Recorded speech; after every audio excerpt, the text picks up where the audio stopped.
misalnya produsen. Yang kedua ada yang namanya konsumen. Konsumen itu adalah pemakai, ya. Nah, yang ketiga detritipor, pemakan serasa, dan yang keempat adalah dekomposer, yaitu pengurai. Jadi produsen itu yang menghasilkan zat makanan, konsumen itu adalah yang mengambil makanan dari organisme lain. Lalu kalau detritipor itu pemakan serasa itu apa sih artinya? Pemakan serasa itu artinya adalah contohnya cacing ya. Cacing itu dia kan memakan zat yang ukurannya besar menjadi lebih kecil, itu namanya pemakan serasa. Jadi namanya pemakan serasa itu boleh dibilang apa? Dia menghancurkan zat yang ukurannya besar menjadi lebih kecil. Beda dengan yang namanya dekomposer. Kalau dekomposer dia menguraikan zat organik menjadi zat anorganik, ya. Menguraikan zat-zat yang ada yang menyusun tubuh makhluk hidup menjadi zat-zat yang lebih mudah diserap oleh tumbuhan begitu ya. Jadi tumbuhan itu ingat, tumbuhan itu dia menyerap zat anorganik. Tumbuhan itu menyerap zat anorganik begitu ya. Nanti zat anorganik itu contohnya mineral-mineral. Nanti mineral dan air itu digunakan sebagai bahan baku untuk menyusun zat melalui proses fotosintesis. Setelah itu nanti makanannya itu dimakan oleh organisme yang lain gitu ya, oleh hewan. Nanti hewan dan tumbuhan juga mati, diuraikan lagi menjadi zat anorganik kembali ya. Begitulah di dalam ekosistem. Kalau misalnya pengurai itu contohnya jamur dan bakteri. Sedangkan detritivor itu contohnya kayak cacing, kaki seribu itu termasuk ke dalam detritivor. Oke, kita lanjut. Kalau komponen abiotik, apa komponen abiotik itu? Komponen abiotik itu adalah komponen yang tak hidup. Contohnya adalah suhu, cahaya, air, kelembaban, tanah, udara, itu termasuk ke dalam komponen abiotik. Nah, interaksi makhluk hidup dan lingkungan ternyata di dalam ekosistem itu ada interaksi kan? Benar nggak? Misalnya interaksi antar individu. Ya, misalnya antara di sini apa nih? Misalnya contohnya ini ada dua hewan yang satu individu ya, yang satu jenis. Misalnya kerbau dengan kerbau berkelahi itu termasuk dalam kompetisi interaksi antar individu. Atau misalnya perebutan makanan antar kambing di suatu ladang ada 10 kambing, setiap kambing itu memperebutkan makanan, maka itu terjadi interaksi kompetisi intraspesifik. Jadi intraspesifik itu adalah dalam satu makhluk hidup itu sendiri. Begitu ya. Bentar ya.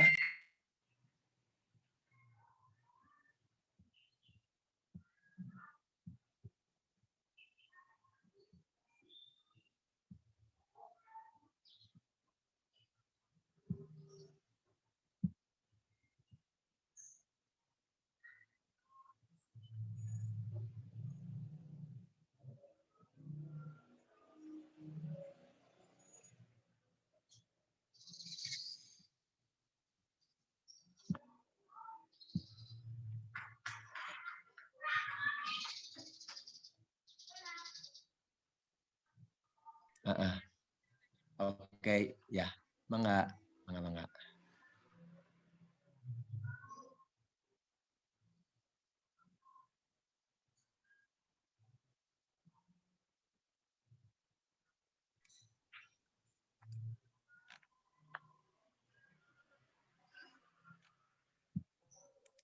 Oke ya, kita lanjut lagi. Maaf. Itu interaksi antar individu. Lalu ada lagi interaksi yang namanya antar populasi. Contohnya misalnya predasi. Predasi itu adalah proses makan dan dimakan. Misalnya antara harimau memakan yang namanya misalnya ayam gitu. Ini bukan ayam ya. Kalau kompetisi itu adalah persaingan mendapatkan sesuatu yang terbatas, itu namanya kompetisi. Jadi kompetisi itu memperebutkan sesuatu yang terbatas. Contoh misalnya yang tadi di suatu padang rumput ada sekelompok kerbau, ada sekelompok kambing. Maka nanti kelompok kerbau dan kambing itu dia memperebutkan hal yang sama. Itu namanya kompetisi. Kalau simbiosis itu adalah hidup bersama. Simbiosis itu hidup bersama. Contohnya hidup bersama itu nanti akan ada yang namanya simbiosis mutualisme. Kalau simbiosis mutualisme itu berarti artinya itu hubungan antar dua makhluk hidup yang saling menguntungkan. Contohnya adalah ganggang hijau biru dan jamur membentuk lumut kerak nih, lumut kerak. Kelihatan nggak lumut kerak? Lumut kerak itu disebut juga dengan lichen ya, lichen. Nah, lichen ini sebenarnya yang sering kalian lihat di dalam pohon-pohon suka ada kan lichen seperti ini. Jadi dia itu sebenarnya dua makhluk hidup antara ganggang dengan jamur.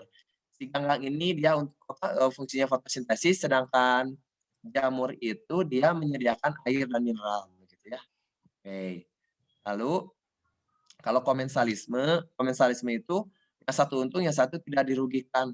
Contohnya adalah antara kerang dan paus. Gitu ya. Kalau parasitisme itu adalah kutu pada kepala manusia. Itu contoh dari parasitisme. Oke, ada yang mau ditanyakan sampai sini? Terkait dengan apa?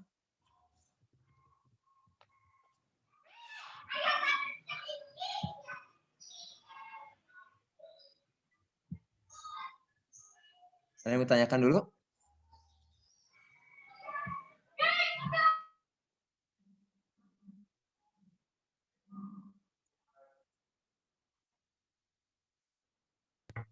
Enggak. Ya, apa?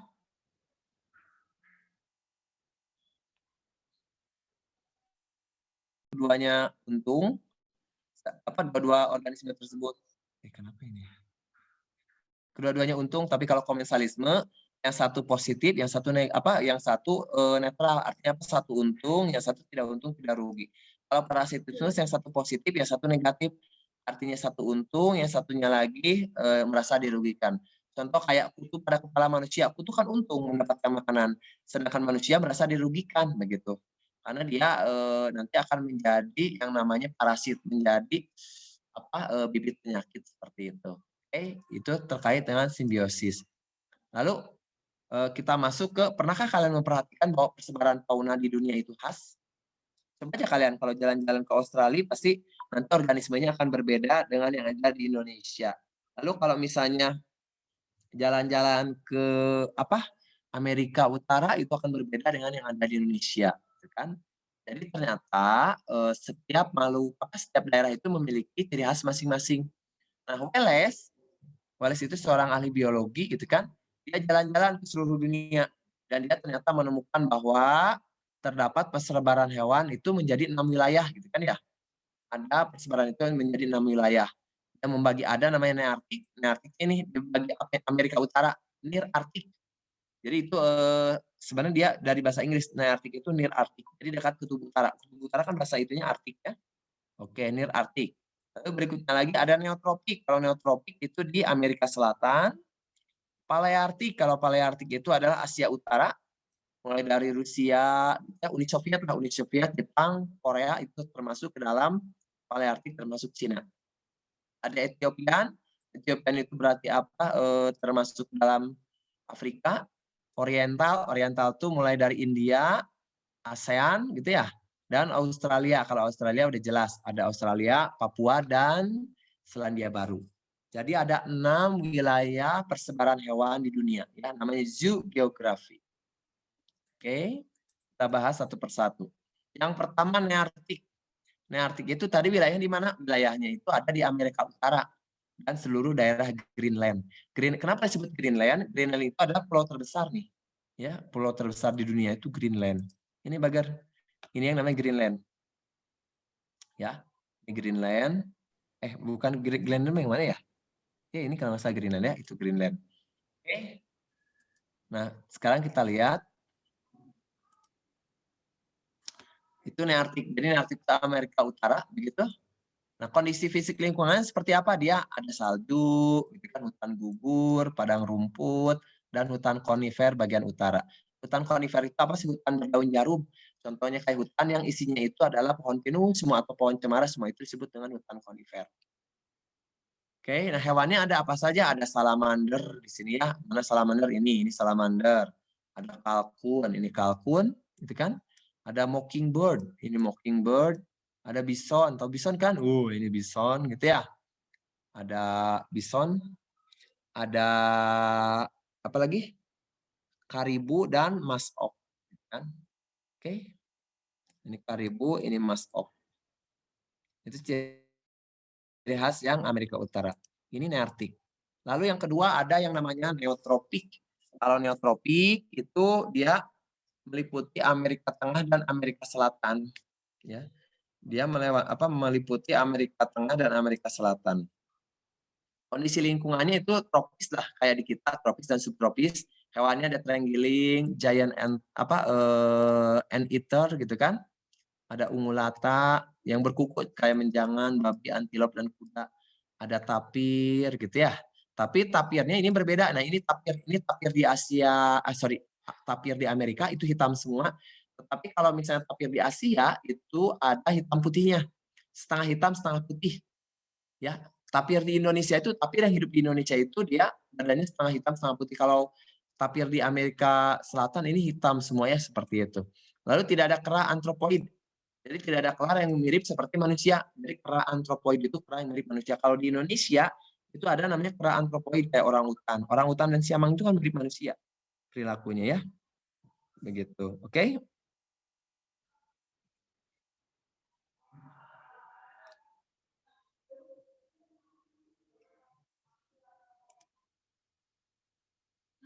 Ya.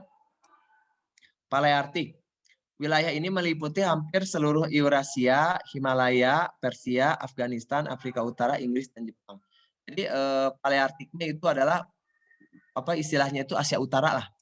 Asia Utara dari Jepang, Korea, Cina, gitu kan, termasuk pecahan Uni Soviet. Dia memiliki perbedaan yang suhu tinggi, perbedaan curah hujan dan diversitas yang tinggi. Hewannya ada panda, gitu ya, landak, bison, kucing kutub. Ini bison ya, bison, kucing kutub, ya, menjangan kutub, begitu. Dan apa ini? Ruang kutub. Itu ciri khas dari Paleartik. Kalau Etiopian udah jelas, ada di mana? Di Afrika. Ada mulai dari Afrika ya, ini Afrika biasanya. Kondisi lingkungannya relatif uniform, alias sejenis.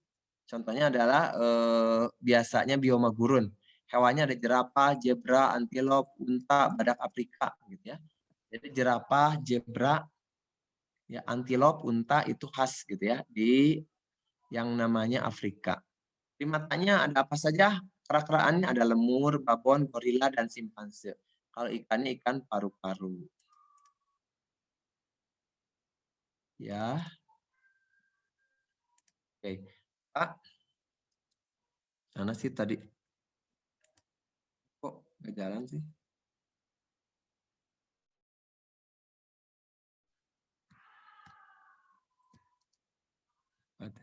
Ini oriental belum ya? Oke. Tadi malah loncat, aneh ya.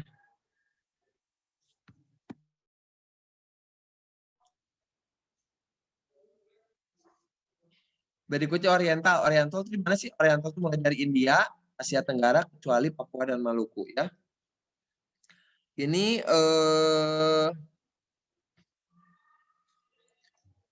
dia biasanya apa beriklim tropis. Ingat Indonesia aja ya, Asia Tenggara kan. Nah, contohnya ada berbagai macam ikan air tawar, amfibi begitu. Burung dan mamalia mempunyai hubungan yang dekat. Ada harimau, gajah, gibbon, orang utan, menjangan, tapir. Nah, ini tapir yang di Asia Tenggara. Kalau tadi tapir yang di Amerika Selatan kan hitam semua ya. Tapi kalau di Asia Tenggara itu dia ada warna putihnya. Oke.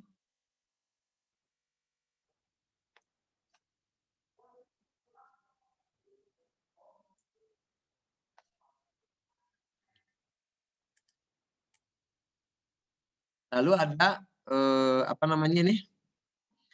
Australia. Tadi ada pertanyaan ya, bentar. Saya ada chat. Pak, kalau ikan paru-paru itu kayak apa? Jadi ikan paru-paru itu dia ikan air tawar biasanya. Itu masih satu kelompok dengan dipnoi. Jadi dia itu terkenal karena memang mempertahankan karakteristik primitif ya, termasuk untuk mempertahankan menghirup udara itu ikan paru-paru. Jadi khas di apa nih ikan paru-paru itu khas di Afrika ya, itu ikan paru-paru. Hanya tinggal di Afrika, Amerika Selatan atau Australia, tapi kebanyakan itu di Afrika. Itu ikan paru-paru. Oke. Dia termasuk salah satu ikan yang primitif ya, itu ikan paru-paru itu. Kita lanjut. Kalau di Australia ada apa saja? Australia itu wilayahnya Australia, Selandia Baru, Irian, Maluku, dan pulau di sekitarnya. Kondisi lingkungannya sebagian besar iklim tropis, kan? hewannya hewan berkantung seperti kanguru ya. Kanguru, koala, terus apalagi walabi itu hewan berkantung. Burungnya biasa burung kasuari, cendrawasih, dan kiwi. Hewan lainnya ada kura-kura, buaya, dan jenis katak dan koala. Oke, nah ini Tasmanian devil ya, ciri khas dari Australia. Nah, sekarang kita masuk ke zoogeografi Indonesia. Sampai saat ini ada pertanyaan dulu nggak terkait dengan zoogeografi dunia?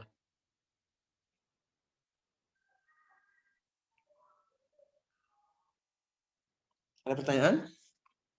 Ada? Oke. Jadi Pak, zoogeografi itu apa? Persebaran hewan. Ya. Jadi zoogeografi Indonesia itu artinya persebaran hewan di Indonesia. Coba ketika kalian membaca grafik ini atau melihat gambar ini, coba terangkan Naura. Kira-kira menurut Naura ada nggak ciri khas bagaimana yang barat, yang timur, atau yang peralihan? Ya, silakan saya kasih waktu 1 menit untuk Naura dan Abraham, nanti saya tanya terkait dengan gambar ini. Oke. Enggak? Ada yang mau komentar dulu siapa? Naura dulu apa Abraham dulu?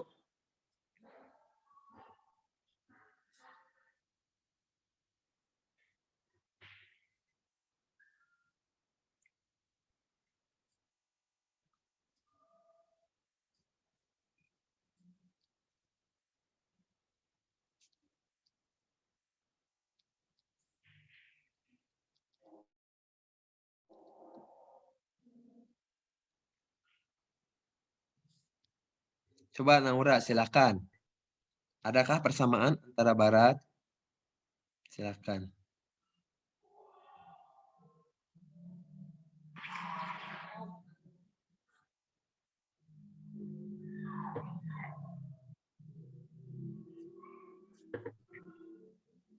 Silakan Naura, Bagir.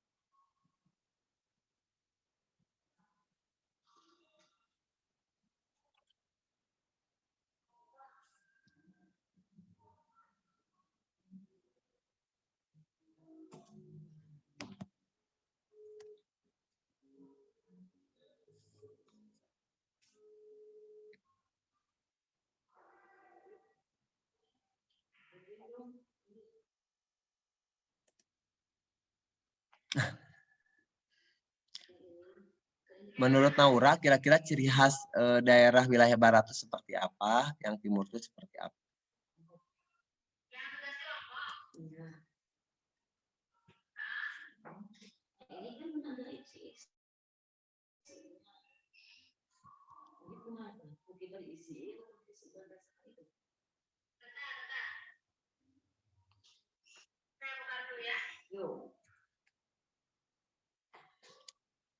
Oke, bisa Naura, Bagir?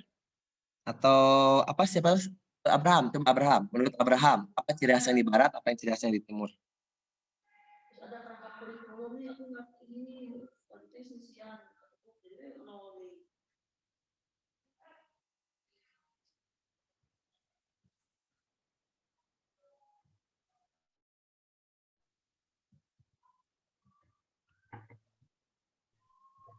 Pak, soalnya bisa diulangin nggak? Kira-kira ciri khas hewan, kira-kira ciri khas hewan yang di barat dengan di timur apa bedanya? Kolaborasi pendidikan yang merdeka harus diapain, isi dulu apa, komen atau apa? Tahu? Jadi kalau di wilayah barat sebelah sini ciri khasnya mamalianya besar. Jadi yang barat itu mamalianya besar. Terus ada monyet-monyetan nih, ya, ada primata begitu. Jadi ciri khasnya itu ada beruang madu, harimau Sumatera, gajah Sumatera, ada badak, harimau Jawa, dan banteng. Kalau di timur, ini timur, ciri khasnya biasanya apa? Mamalianya berkantung dan tidak ada monyet. Tidak ada golongan primata kalau di Indonesia bagian timur. Beda dengan Indonesia bagian barat, gitu ya. Oke. Nah, sekarang kita lihat di sini. Jadi awalnya Indonesia itu dibagi oleh ini, garis Wallace. Jadi Wallace itu membagi Indonesia menjadi wilayah barat dan wilayah timur. Memisahkan antara memisahkan antara Kalimantan dengan Sulawesi, Bali dengan Nusa Tenggara, begitu ya. Itu menurut Wallace. Lalu bagian timur sama Weber dibagi lagi, memisahkan Maluku dengan Sulawesi, Nusa Tenggara dan Papua.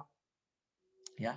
Jadi Maluku dipisahkan dari Sulawesi, Nusa Tenggara dipisahkan dari Papua, itu kata si Weber. Jadi kalau menurut Wallace ada 2, barat dan timur. Kalau kata Weber ada 3, ada barat, peralihan, dan timur. Itu kata Weber, gitu ya. Ciri khasnya sama, mirip. Cuman kalau peralihan itu ciri khasnya ada, kalau di Sulawesi itu ada anoa. Anoa itu apa sih? Anoa itu ada kerbau liar ya, ada babi rusa, burung malio, dan komodo di Nusa Tenggara. Oke, begitu. Nah sekarang, jadi zoogeografi Indonesia itu punya khas. Kalau kata Wallace, nanti ada 2 wilayah, yaitu apa saja? Ada barat, ya. Barat itu disebut oriental, Sumatera, Jawa, Kalimantan, Bali. Dan ada timur, kalau timur itu Australia, Sulawesi, Maluku, Nusa Tenggara, dan Papua. Ciri khas yang barat apa saja? Mamalianya besar, ada primata. Primata itu apa ya? Monyet-monyetan, burung berwarna tidak menarik kalau di barat. Lihat aja kamu kayak di Jawa. Tetapi bersuara merdu. Beda dengan yang di timur. Kalau timur itu dia mamalianya berkantung. Tidak ada primata. Di wilayah Indonesia Timur itu burung berwarna menarik, terdapat burung yang tidak dapat terbang. Kalau kata Weber, nanti ada wilayah barat, peralihan, dan timur. Itu kata Weber. Kalau kata Lidecker, nanti Australia itu dibagi 2 wilayah. Australia itu dibagi wilayah, jadi Maluku itu dipisahkan dengan Papua. Oke, itu terkait dengan persebaran hewan di Indonesia atau zoogeografi Indonesia. Oke, jadi zoogeografi Indonesia itu artinya persebaran hewan ya. Nah, sekarang ada namanya fitogeografi Indonesia. Apa itu fitogeografi?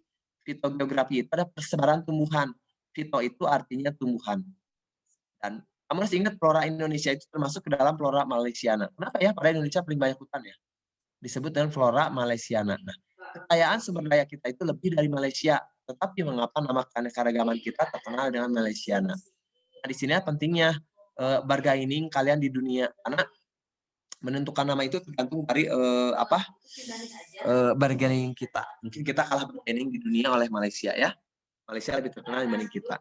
Malaysiana itu ada suatu kawasan botani dunia yang meliputi Indonesia, Malaysia, Filipina, Papua Nugini, dan Solomon. Jadi hutan-hutan yang ada di Indonesia, Malaysia, Filipina, Papua Nugini, dan Solomon itu cenderung sama. Jenis hutannya ya, itu cenderung sama. Nah, flora Malaysiana itu diantaranya yang khas ya, meranti, durian, rafflesia, matoa, dan salak. Meranti itu kan pohon-pohon yang sangat besar ya, mahal. Durian kalian tahu, rafflesia itu ada bunga bangkai. Matoa itu mirip seperti leci ya, tetapi warnanya agak apa ya, seperti rambutan lah. Kamu pernah lihat matoa kan, suka ada jualan tuh. Suka ada jualan di supermarket terkait dengan buah-buahan khususnya matoa. Oke. Jadi secara geografi itu dibagi 2 kelompok, ada Indo-Malayan dan Indo-Australian.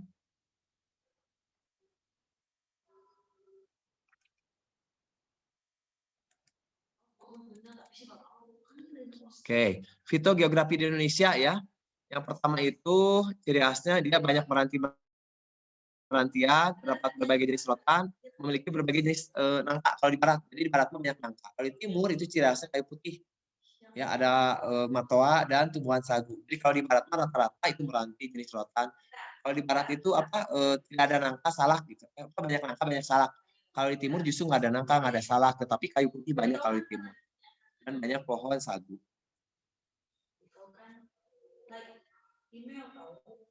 Nah, ini ciri khas. Ya, ini flora khas Indonesia, ada di sini apa, bunga bangkai. Ini apa, kantung semar. Ini daun payung, gitu kan ya. Kalau ini apa ya?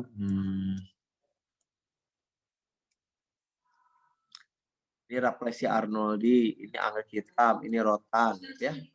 Ini melati. Oke, berikutnya kita masuk ke bioma. Bioma itu apa sih?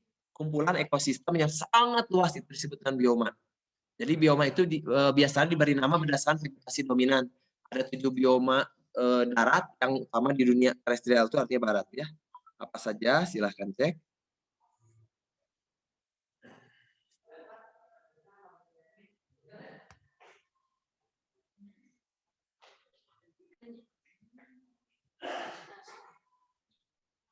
Pusing aku. Enggak, ini ada kelak. Yang kelak balik lagi sini. Mau ada satu PDF ada sebegini.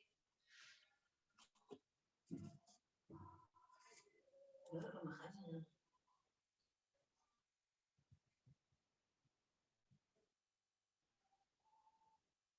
Tapi Anis PDF. Enggak, kayaknya Oke. Nah, bioma itu apa? Kumpulan ekosistem yang sangat luas. Nah, ada 7. Yang pertama gurun. Terus ada padang rumput, hutan gugur, hutan hujan tropis, savana, taiga, dan tundra. Kita bahas satu persatu ya. Nih.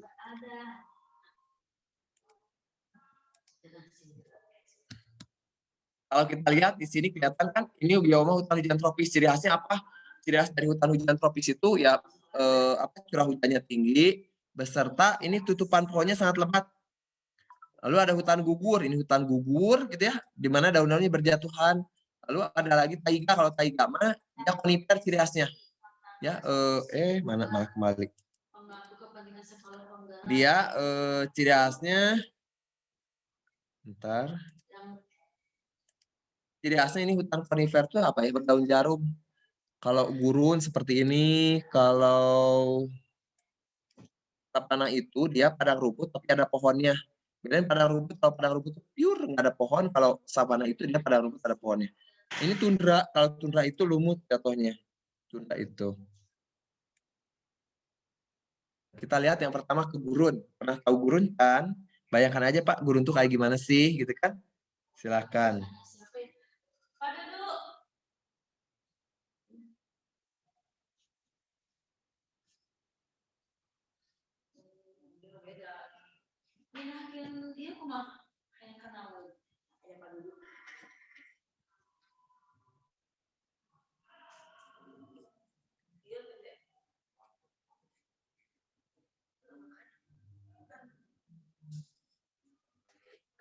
Gurun, kita lihat gurun. Gurun itu dia curah hujannya rendah, presipitasinya rendah ya, itu curah hujan rendah. Lalu gurun itu perbedaan suhu siang dan malam sangat tinggi. Kalau di gurun, kalau malam hari itu sangat dingin. Mungkin kalian pernah yang ke Saudi Arabia gitu ya, atau misalnya pernah ke Timur Tengah itu seperti itu, siang panas banget, kalau malam itu bisa dingin. Terkadang tapi gurun itu ada musim dingin ya, harus diingat. Lalu berikutnya lagi dia penguapan tinggi. Jadi curah hujan rendah, penguapan tinggi, itu gurun ciri khasnya. Ya, itu ciri khas dari gurun. Ya, tanahnya sangat tandus dan gersang. Berikutnya lagi tumbuhannya apa saja? Biasanya tumbuhan xerophyt. Apa tumbuhan xerophyt itu? Tumbuhan xerophyt itu adalah tumbuhan yang hidup di tempat yang panas, ya di daerah kering. Atau tumbuhan sekulen. Sekulen itu yang punya banyak air, contohnya kayak kaktus gitu ya. Nah, jenis hewannya biasanya apa? Jenis hewannya itu biasanya banyak arthropoda gitu ya, kayak belalang-belalangan, rodentia. Rodentia tuh kayak tikus gitu ya, tapi yang hidup nokturnal. Nokturnal itu hidup di malam hari. Jadi aktif di malam hari namanya nokturnal. Kalaupun ada mamalia itu yang mempunyai kantung air seperti unta. Itu ciri khas dari gurun ya. Jadi setiap tempat pasti akan ada ciri khasnya masing-masing. Lalu berikutnya padang rumput. Ya. Padang rumput. Padang rumput itu ciri khasnya apa? Dia memiliki porositas ya, porositas dan drainase yang kurang baik. Nah, porositas itu apa? Berhubungan dengan aliran udara dalam tanah. Kalau drainase itu akan berhubungan dengan pengaturan peresapan air. Biasanya tumbuhan paling banyaknya apa ya? Rumput ya. Rumput, blue stem, atau Indiana grasses gitu ya. Kalau hewannya ada apa saja? Banyak di sini. Padang rumput paling banyak hewan justru. Kalau dibandingkan dengan sabana. Ada bison gitu ya, zebra, berbagai macam herbivora, kanguru, antelop, jerapah, kijang. Kalau karnivoranya bisa singa, harimau, serigala, anjing liar, dan lain-lain.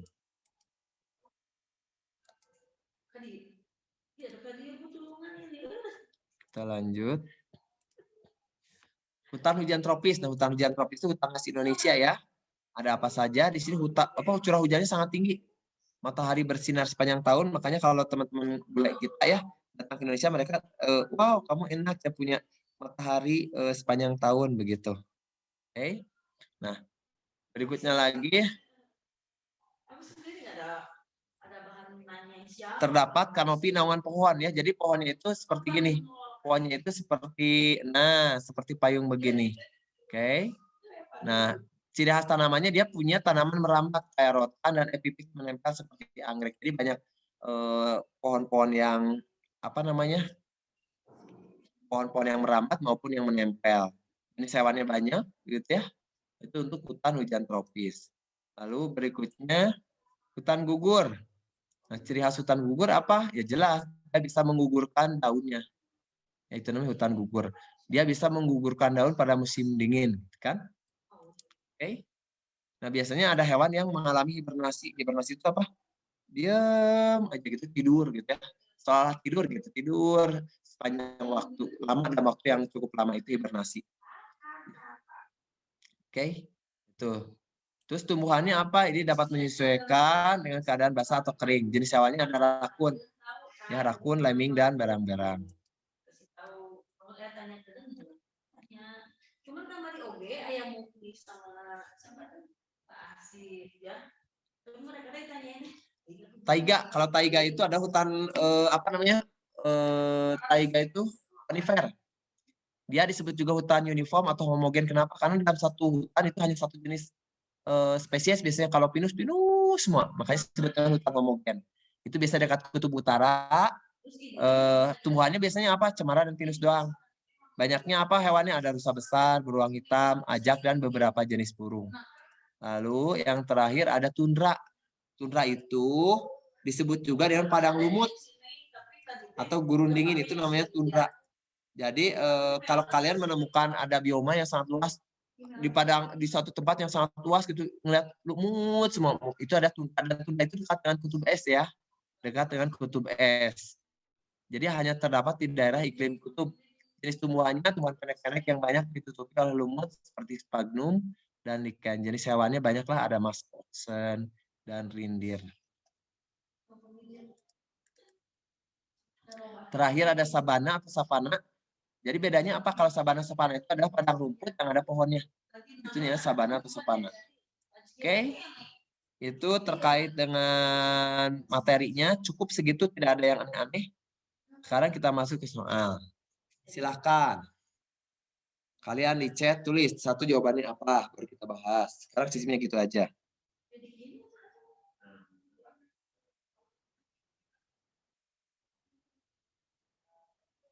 minimal udah kita.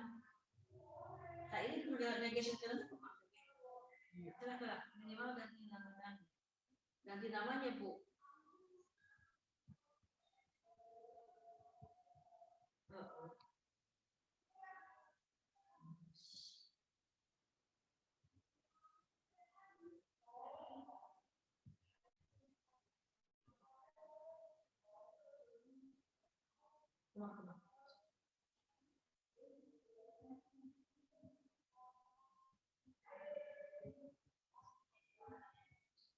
Atau di PDF kan lagi aja.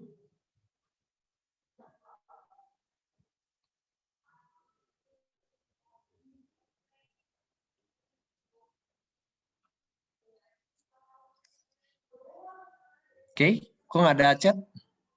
Pada kemana kalian? Jawabannya apa? Nomor 1, silahkan. Oke, A, D. Kita lihat ya. Pernyataan yang benar terkait garis Weber. Jadi garis Weber itu adalah garis yang memisahkan antara Kalimantan, Sulawesi, Bali dengan Nusa Tenggara ya.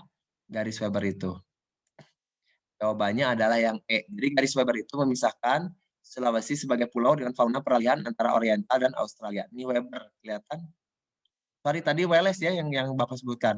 Ini Weber yang ini. Jadi Weber itu memisahkan antara Sulawesi dengan Maluku. Itu garis Weber. Kalau garis apa namanya tadi? Maaf. Tadi saya salah nyebut. Kalau garis Welles baru memisahkan Indonesia bagian barat dan Indonesia bagian timur, itu garis Welles. Memisahkan antara apa ini? Kalimantan dengan Sulawesi itu garis Veles. Oke, kita lanjut. Silahkan nomor 3 baru kita bahas. Jawabannya apa? Monyet kecil, surili atau Presbytis comata adalah hewan dilindungi di Taman Nasional. Kira-kira surili ada di daerah mana? Ayo. Yang mana? Daerah mana?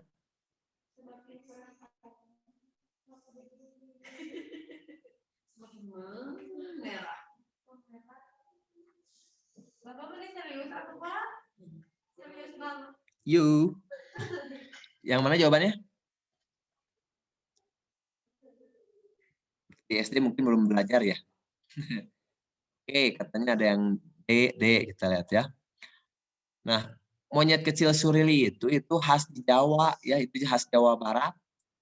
Itu hanya ada di ujung kulon. Jadi kalau di hutan-hutan Jawa Barat itu ada surili. Ya, kalau surili itu bahasa kitanya apa? Lutung ya. Jadi kalau kalian sebagai orang Jawa Barat harus ngeh gitu hewan khas Jawa Barat itu apa. Ya ini surili ya. Surili itu ada di hutan-hutan Jawa Barat. Jadi jawabannya yang B. Oke. Nih, kita lihat ya.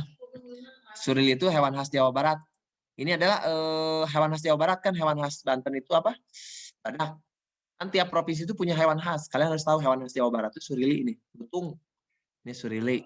Kalau Maleo itu dia ada di Loresindu. Ya, itu Sulawesi. Maleo itu apa? Burung yang mirip seperti ayam.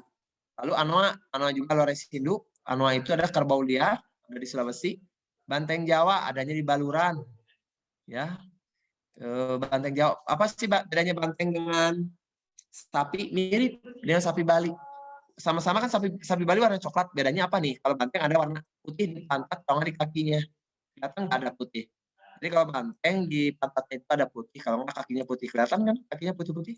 Nah, itu banteng. Beda dengan sapi Bali. Ini kancil ada di Baluran. Ini orang utan gitu ya. Leuser dan harimau juga di Leuser. Oke. Sampai sini ada pertanyaan dulu?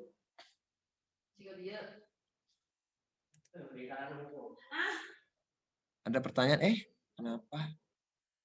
Nggak ada.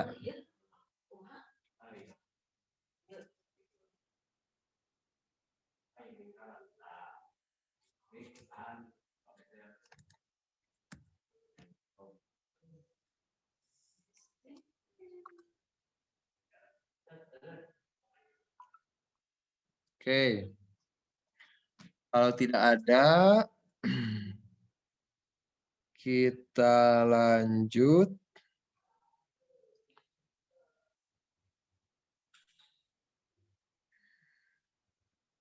Berarti beda-beda ininya, Buyun. Beda apa nih? Beda. Jadi materinya diacak ya. Cek bentar. Oh, enggak ada ya. Kurikulum. Cendrawasih, kiwi, dan kasuari termasuk fauna dari wilayah mana? Silahkan dijawab.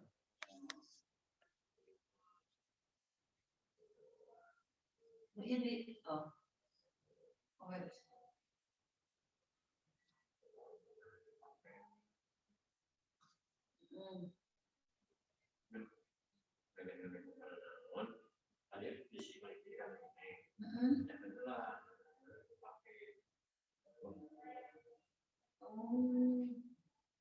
coba ya.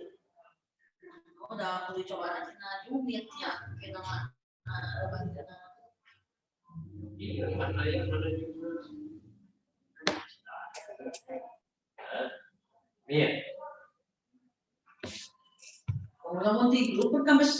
D, B kita lihat. Cendrawasih, kiwi, kasuari itu dari Australia ya. Ya, itu kan hewan khas Indonesia ada di Papua dan Papua termasuk ke dalam wilayah Australia. Oke, nomor 6. Jenis hewan yang memiliki kesesuaian antara kelas dan tempat hidupnya adalah yang mana?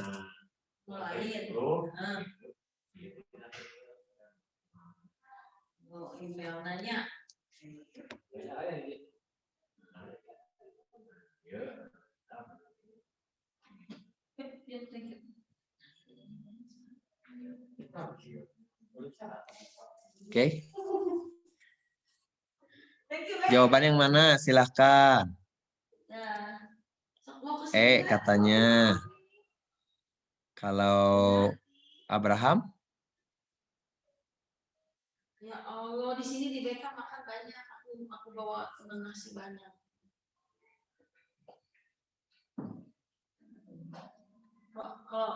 Kalau aku ke sana, tapi aku disumbang dulunya padahal. Oke, jadi jenis hewan yang memiliki kesesuaian antara kelas dan tempat hidupnya jawabannya yang D. Contoh gini. Apa? Ini semprot ke badan. Tapir itu bukan ada di Maluku. Di Maluku itu nggak ada tapir. Jadi salah yang ini. Tapir itu adanya di Jawa kalau nggak Sumatera. Bekantan itu monyet yang seperti apa? Dupan. Yang apa namanya logo Dufan. Itu adanya di Kalimantan bukan Sulawesi. Jadi ini salah ya.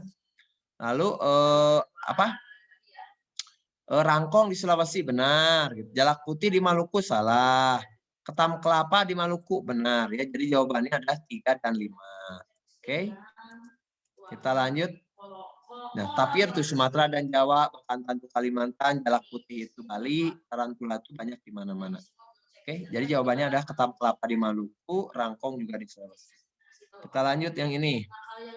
Jenis hewan yang memiliki kesesuaian antara kelas dan tempat hidupnya. Ayo, yang mana jawabannya? Silahkan. Kira-kira yang mana? Ternyata untuk kurikulum, iya answer ya. Nah, tuh kan tinggal 0 dari pada kan ini semua manusia.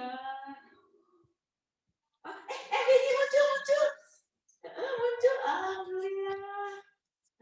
Kalau ini mah kan pribadi ya. B, kalau itu siapa? Abraham? Pribadi. B juga ya Abraham. Oke. Kita lihat di sini jawabannya apa sih? Ditunggu ya. Gue dia jawabannya B. Jadi kancil itu ada di Jawa, terus kasuari di Papua. Kalau anoa itu di mana? Anoa itu di Sulawesi ya. Makanya salah Papua, harusnya di Sulawesi. Maleo itu di Sulawesi. Maleo itu apa sih? Maleo itu burungnya seperti ayam. Itu harusnya Sulawesi. Ini salah. Jalak putih itu ada di Bali. Tadi ya kura-kura itu di mana-mana. Penyu hijau. Gitu. Oke. Silakan 11. Pada umumnya hewan-hewan endemik dari daerah Asia atau Oriental ditandai dengan hewan endemik, hewan yang hanya ada di satu tempat, tidak ada di tempat lain. Contoh kayak badak. Badak bercula satu hanya dapat kita temukan di ujung kulon, itu namanya endemik. Oke.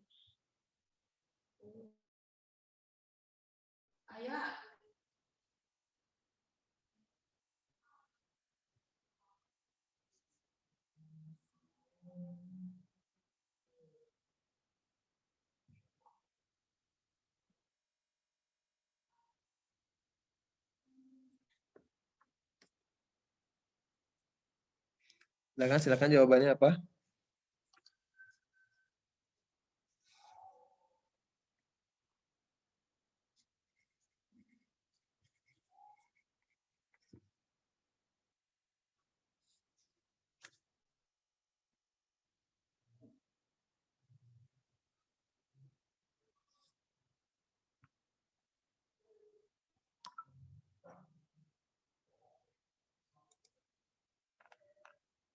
D katanya.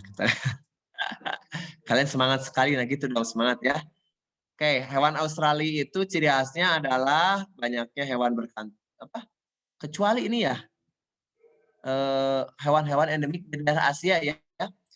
Nah, kalau di Asia itu dia banyak jenis kera. Kalau misalnya yang burung berwarna itu di daerah timur. Terus hewan bertubuh kecil juga timur. Kalau di Asia itu ciri khasnya mamalianya besar. Mamalia besar, tidak ada hewan berkantung, burungnya tidak berwarna, gitu ya. Banyak primata. Oke. Ini hewan berkantung juga timur begitu ya. Jadi ini salah, ini salah, ini salah. Jadi jawabannya adalah yang E. Banyak kera kalau di barat ya, di barat itu atau misalnya Asia. Oke, silakan. Kamu masih ingat bahwa geografi Indonesia itu ada bagian barat, ciri khasnya mamalia besar, banyak primata. Primata itu kera-keraan ya. Burung berwarna tidak menarik tetapi bersuara merdu. Beda dengan timur. Timur tuh contohnya Sulawesi, Maluku, Nusa Tenggara, Papua. Itu mamalainya berkantung, tidak ada primata, burung berwarna menarik, terdapat burung yang tidak dapat terbang. Silakan 12, jawabannya apa?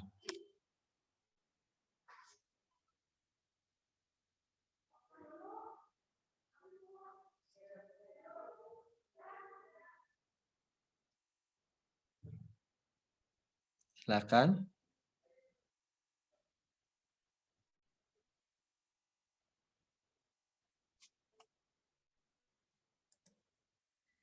C, oke.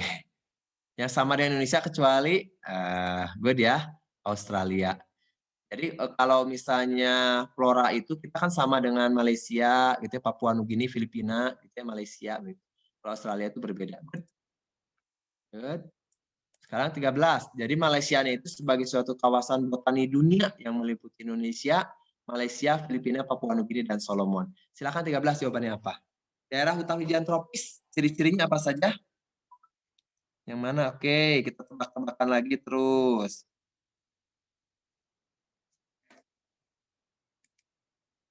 B katanya. Oke, Naura. Kalau Abraham?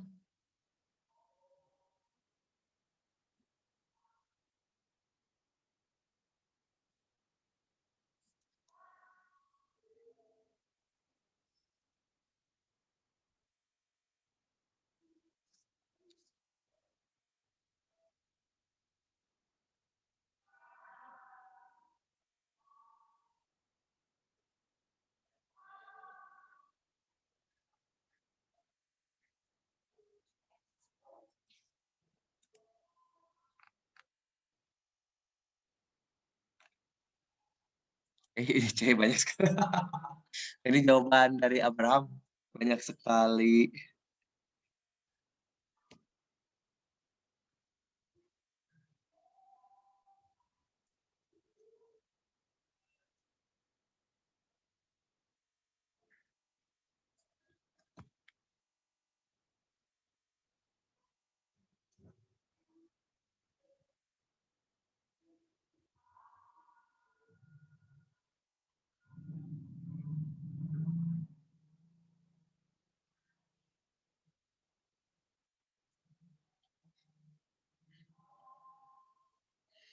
Oke, udah ada jawabannya kalian?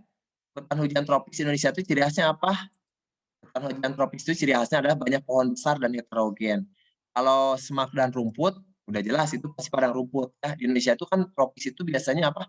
Ciri khas hutan hujan tropis itu gini nih. Pohonnya itu dia punya kanopi. Jadi punya apa nih? Kayak payung lah bentuknya ya, kayak kanopi begini gitu ya. Itu ciri khas dari hutan hujan tropis.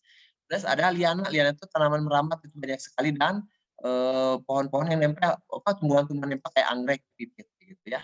Kalau homogen itu ciri khas dari hutan taiga, hutan konifer yang apa tadi? Ciri khas dari hutan pinus ya. Oke. Kalau kaktus itu gurun. Makanya jawabannya yang B. Jadi ciri hutan hujan tropis itu curah hujannya tinggi, mataharinya bersinar sepanjang tahun, perubahan suhu dari satu bulan ke bulan lainnya hanya sedikit yang berbeda. Terus di bawah kanopi atau naungan pohon tidak ada perubahan suhu antara siang dan malam. Jadi mau siang mau malam kalau di bawah pohon itu hangat. Terdapat di daerah tropis. Silakan 14. Jawabannya yang mana?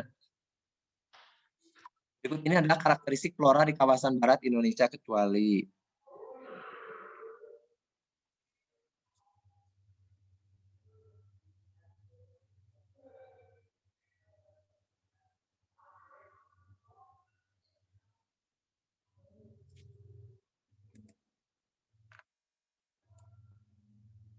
D.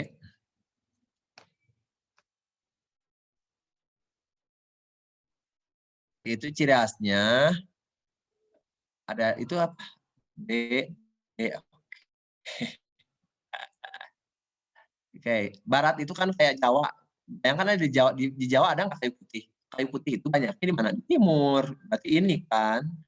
Terus rotan banyak apa?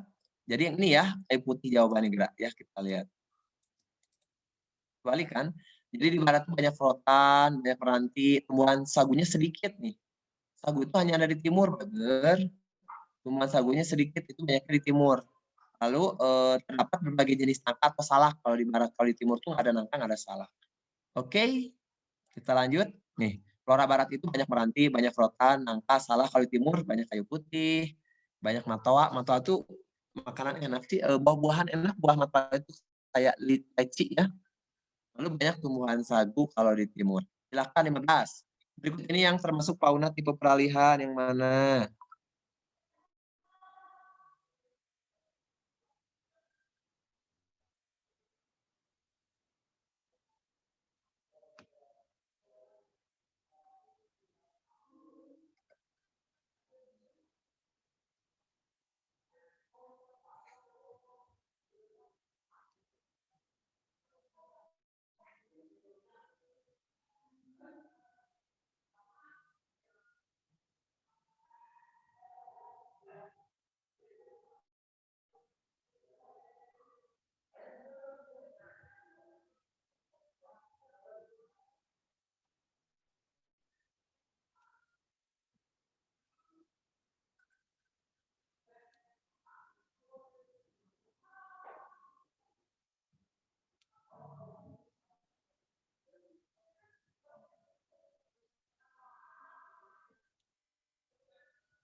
Oke.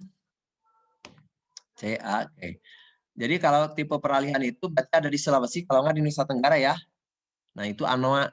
Anoa itu kan dia hewan khas Sulawesi.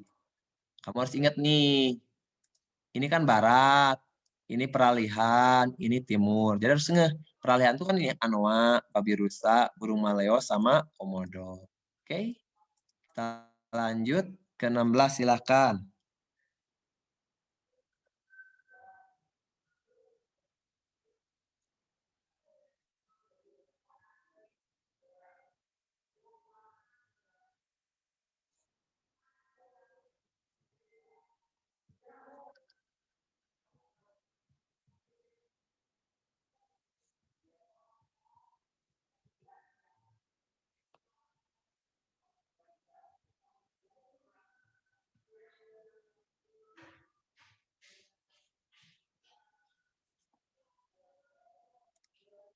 A, kita B, kita lihat ya.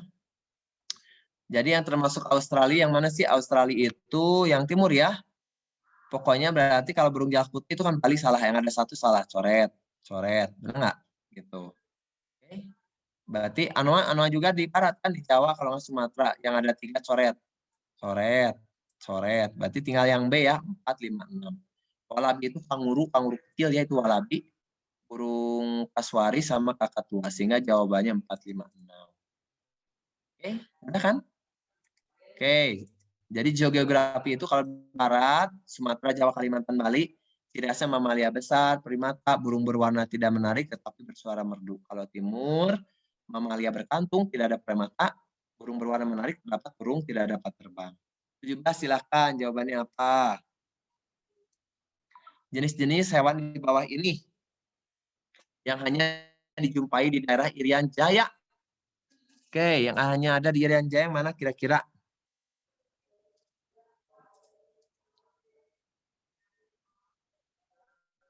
Jawabannya mana? Ada yang B. Good. Kalau siapa itu? Abraham? Abraham D ya. Oke. Jadi apa namanya? Yang hanya di Irian Jaya atau Papua itu kita cek nih. Anoa itu kan adanya di barat. Anoa itu bukan di barat sih. Astagfirullahaladzim. Anoa itu kan kambing, kerbau, apa namanya? Kerbau liar yang ada di Sulawesi ya, gitu.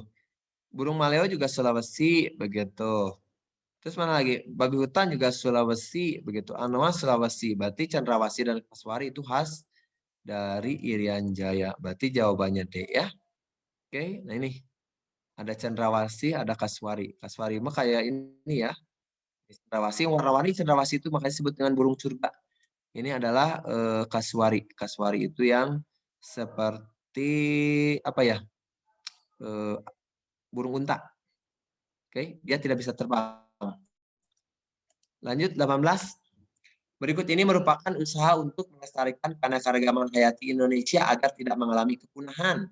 Oke. Yang ditanyakan ex situ, kalau ex situ itu artinya apa sih? Ex situ itu di luar habitat asli.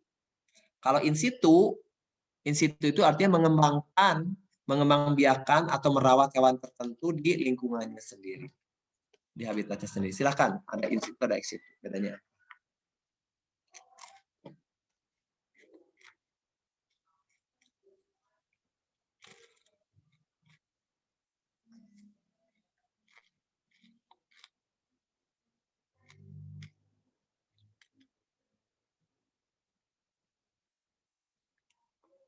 Jawabannya apa?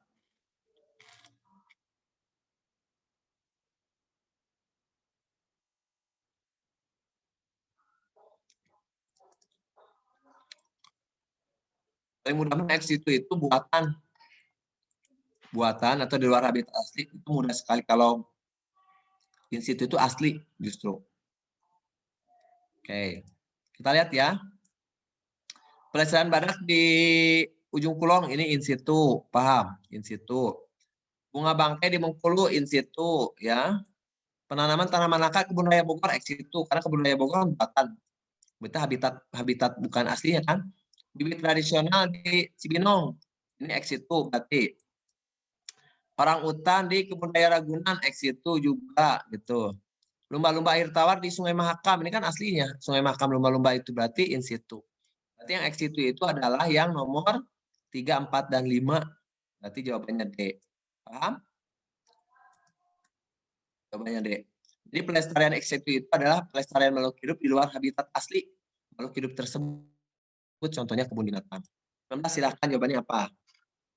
Habis ini kita break dulu ya, 5 menitan, biar kaliannya cool kembali.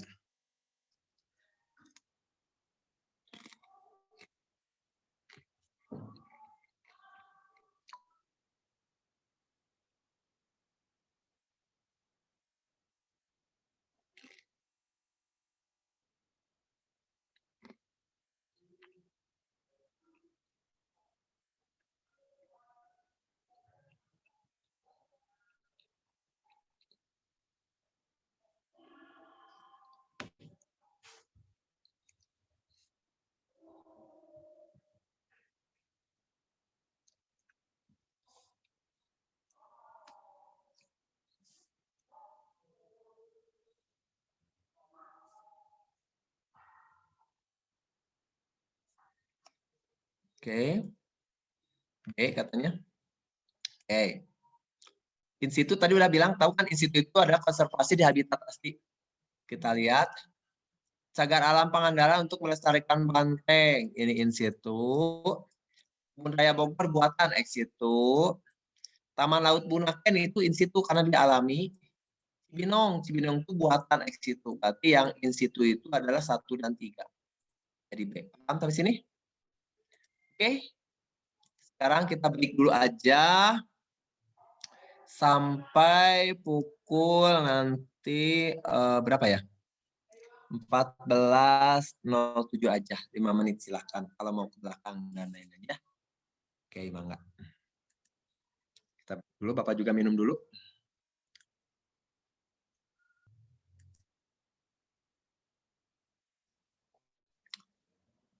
Oke, ini sudah ya.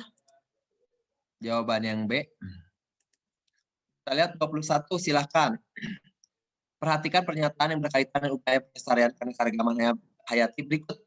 Konservasi berbentuk kebun binatang mempunyai karakteristik titik. Silahkan yang mana jawabannya. Silahkan.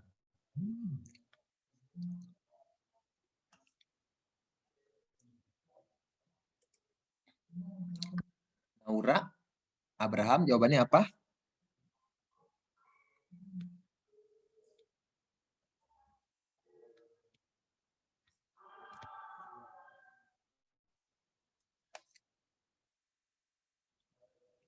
Abraham, udah ya? Oke. Kebun binatang ex itu betul, ex itu karena dia buatan.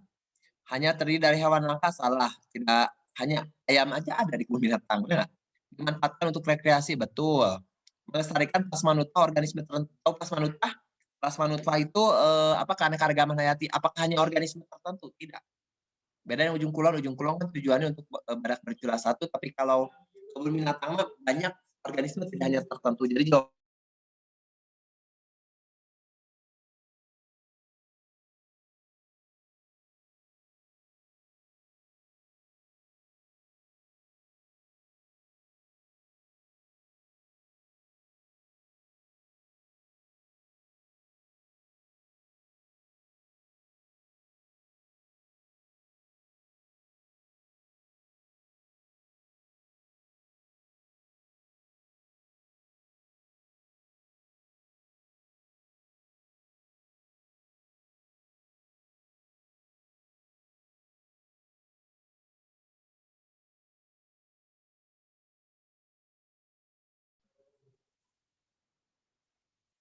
Oke.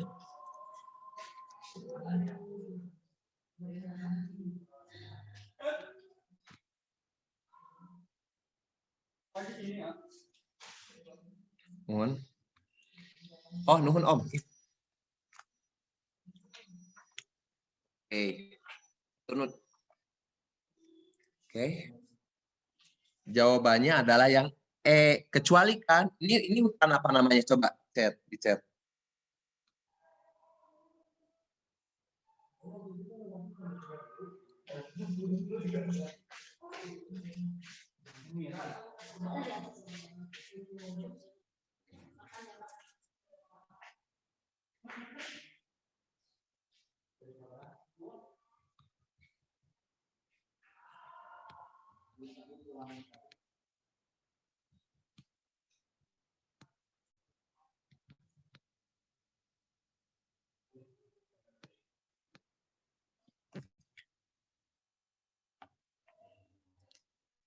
Baca 4 ini.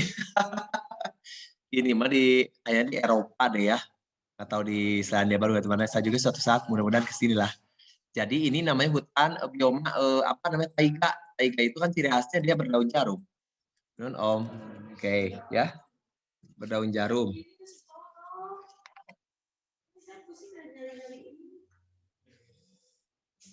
Oke. Nah, yang berdaun jarum itu biasanya apa? Hutannya homogen. Lihat aja homogen. Pohonnya sama semua, benar nggak? Dekat kutub utara biasanya apa? Lalu curah hujannya itu cukup rendah dan suhu di musim dingin sangat rendah karena dia kan bersalju.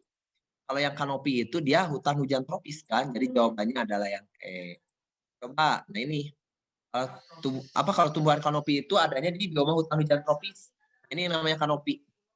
Nah, ini kanopi itu seperti ini ya. Jadi ada tutupan-tutupan namanya kanopi itu. Jadi dia bentar. Nih. Jadi dia memiliki tutupan-tutupan kayak gini. Ini ada kanopi-kanopi gini. Paham ya? Oke. Kita lanjut. Kanopi itu tutupan artinya.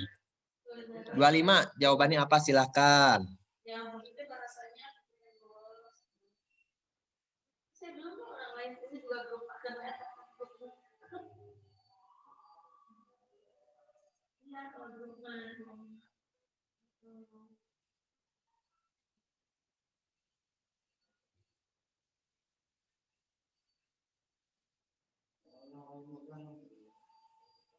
Enggak, ini kan ini yang pribadi. Bagaimana selama ini Anda melakukan kurikulum sebagai pekerja dalam oke itu?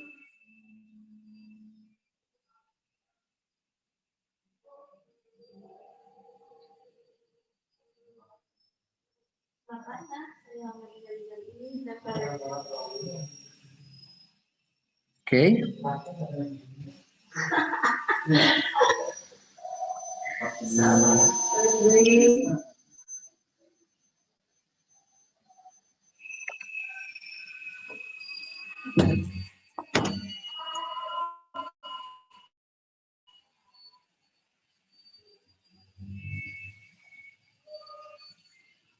C katanya. Kita lihat ya. Ini tuh bison kan? Bison tuh ada di daerah 1 dan 2, jadi mendekati kutub utara. Oke ya. Jadi 1 itu namanya Nearktik, 2 itu Palearktik. Jadi bison tuh ada dekat kutub utara. Bison banyak ditemukan di Nearktik dan Palearktik. Kalau 3 itu Neotropik, 4 itu Ethiopia, 5 itu Australia. Oke. 1 silahkan. Di dalam ekosistem cendawan itu jamur. Peran jamur sebagai apa? Silahkan dijawab. Jamur.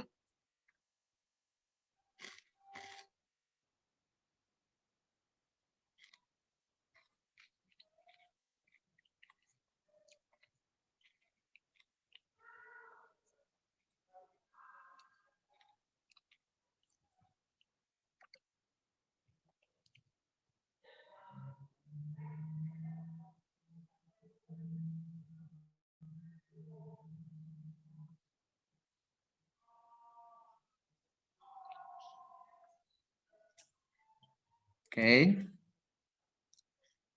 B, C. Brudul, cuy. Dari Naura.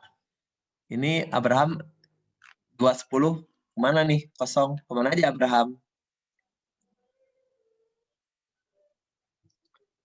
Oke.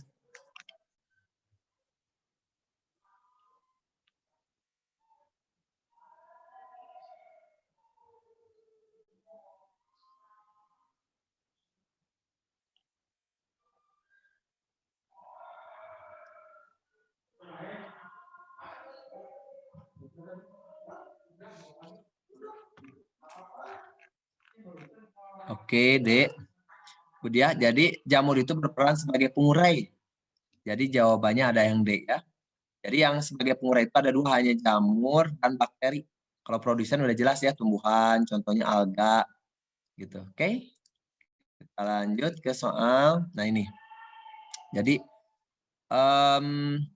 dekomposer gitu ya, dekomposer. Jadi ini energi dari matahari masuk ke produsen primer itu 100%.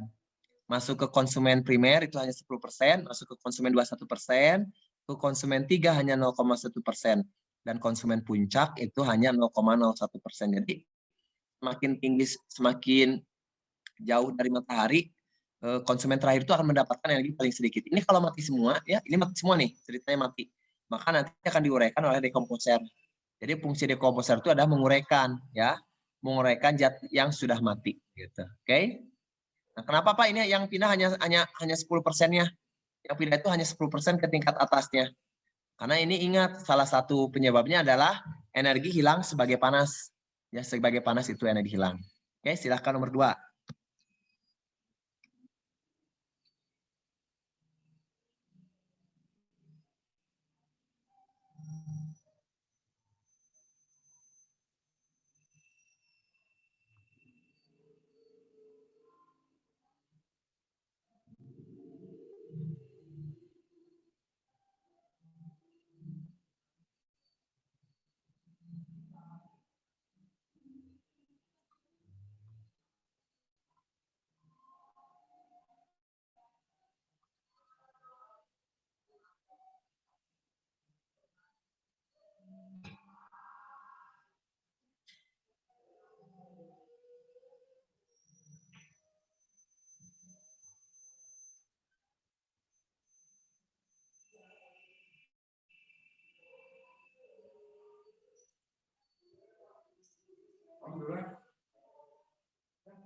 Nah,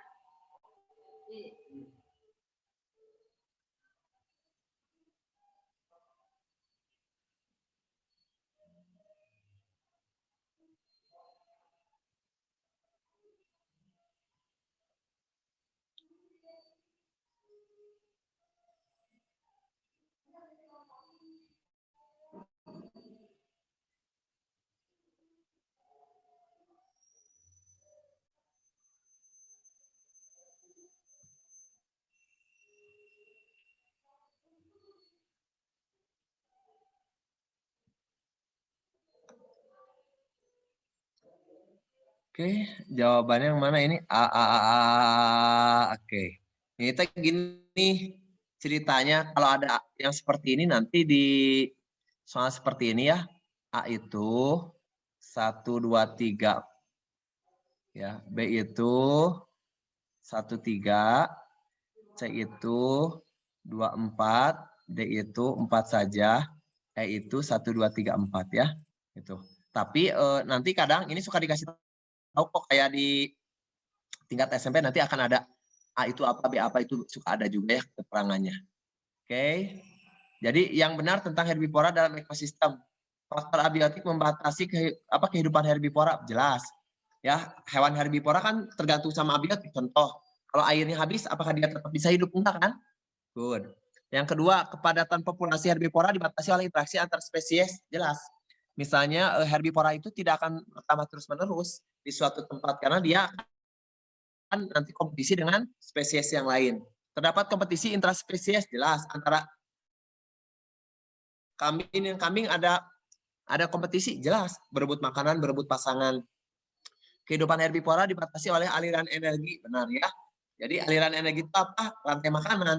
Misalnya dari rumput pindah ke herbivora, dari herbivora pindah ke karnivora 1 begitu ya. Jadi ini pasti dibatasi aliran energi. Aliran energi itu maksudnya apa? Makanan ya. Oke, jadi jawabannya adalah yang 1, 2, 3, 4. Silakan. Yang 3 mana saja yang benar?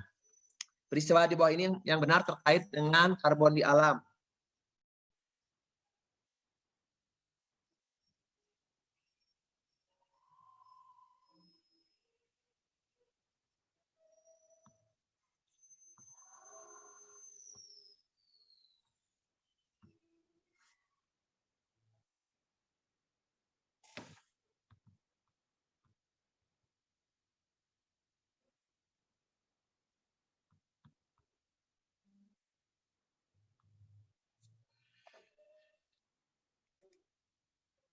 Empat.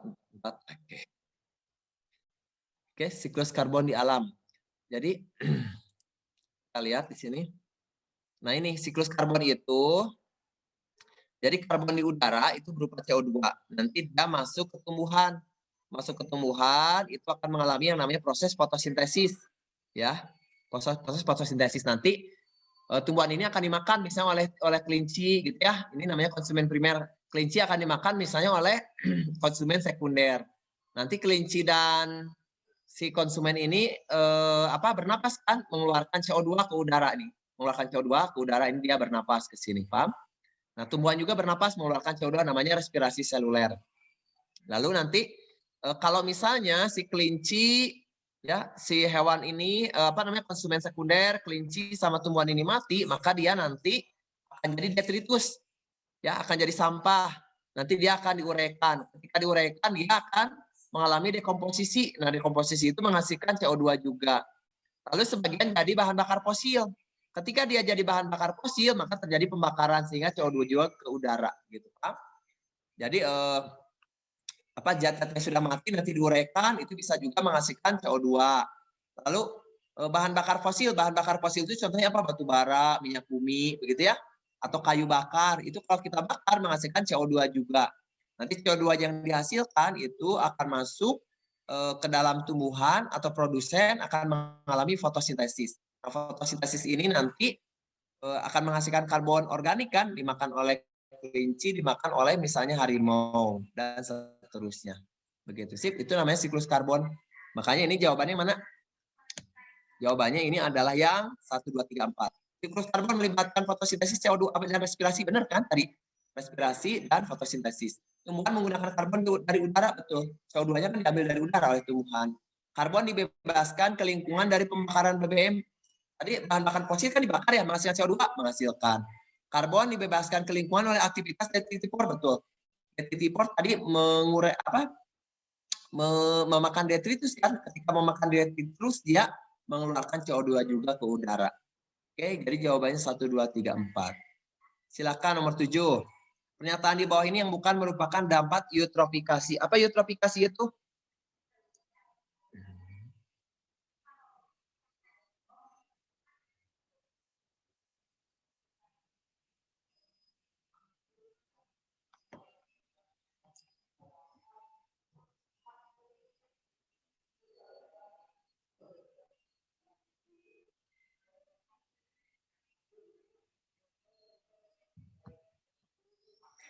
Eutrofikasi itu adalah perairan menjadi subur akibat terlalu banyak polutan. Kalau perairan terlalu subur jelek karena nanti akan menyebabkan blooming alga. Alganya menjadi banyak.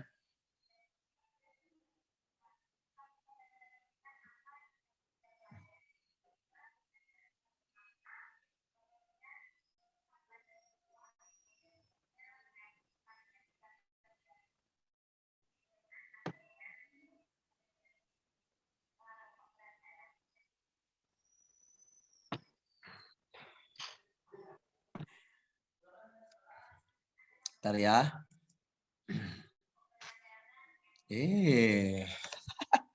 Mati lagi.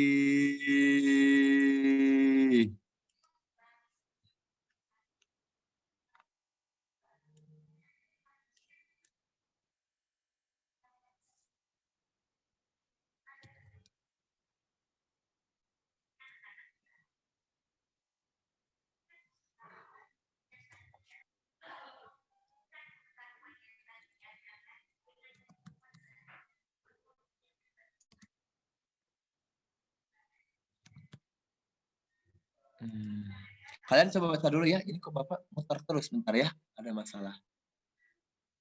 Baca dulu mana? Aduh, kok muter di Bapak.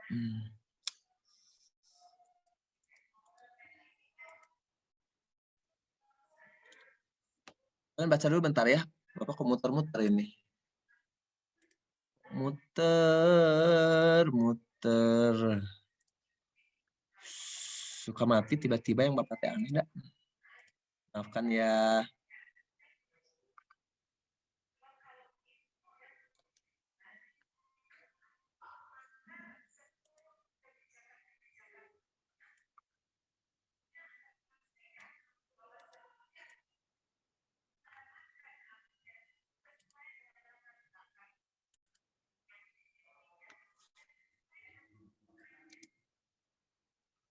Mana? Mbak, mohon maaf ya, ini kok salah saya muter.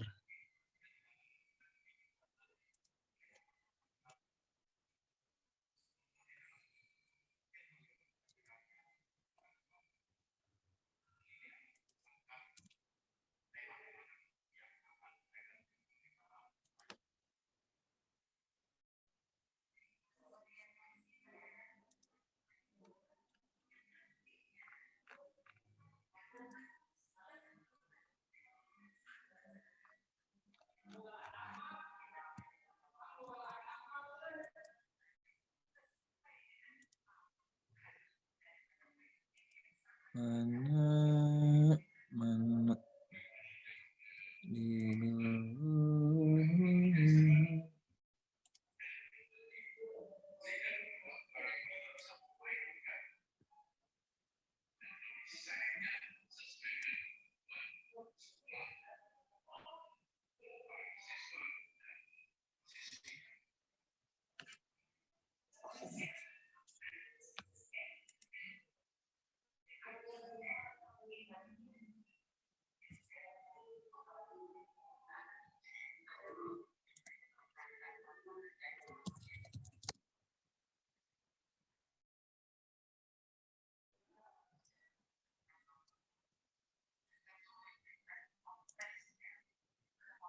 Susah.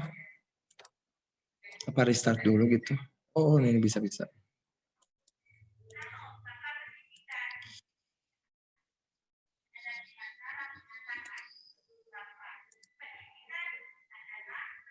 Kenapa?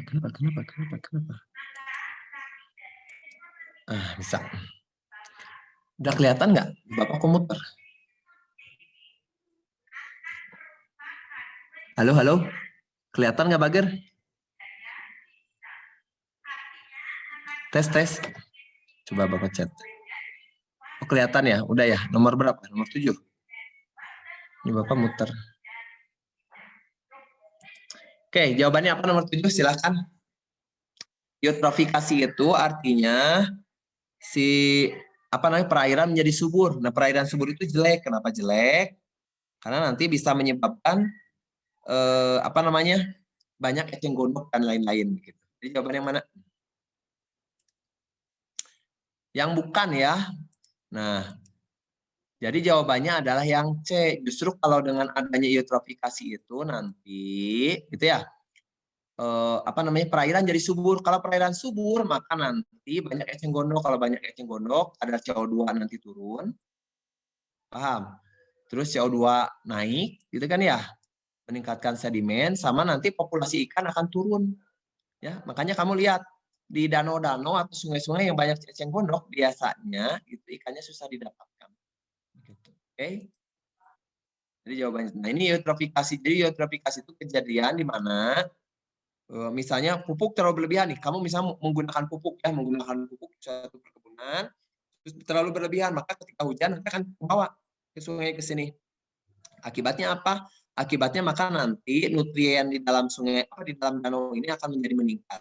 Nanti danau ini nanti akan menjadi subur. Kalau danau ini subur, maka nanti menyebabkan oksigen turun, CO2 naik, dan jumlah ikan akan menurun dengan sendirinya. Ini nih ada akibat eutrofikasi nutrisi naik, jadi subur tuh.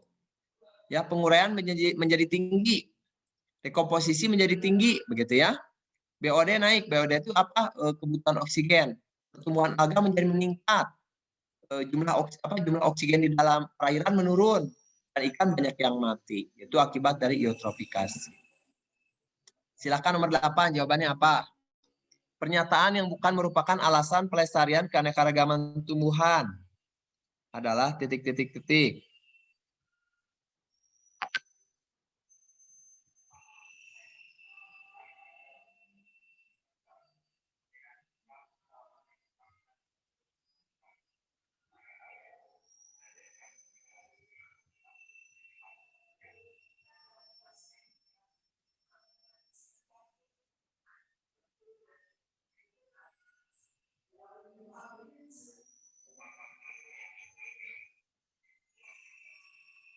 Jawabannya yang mana? Silakan.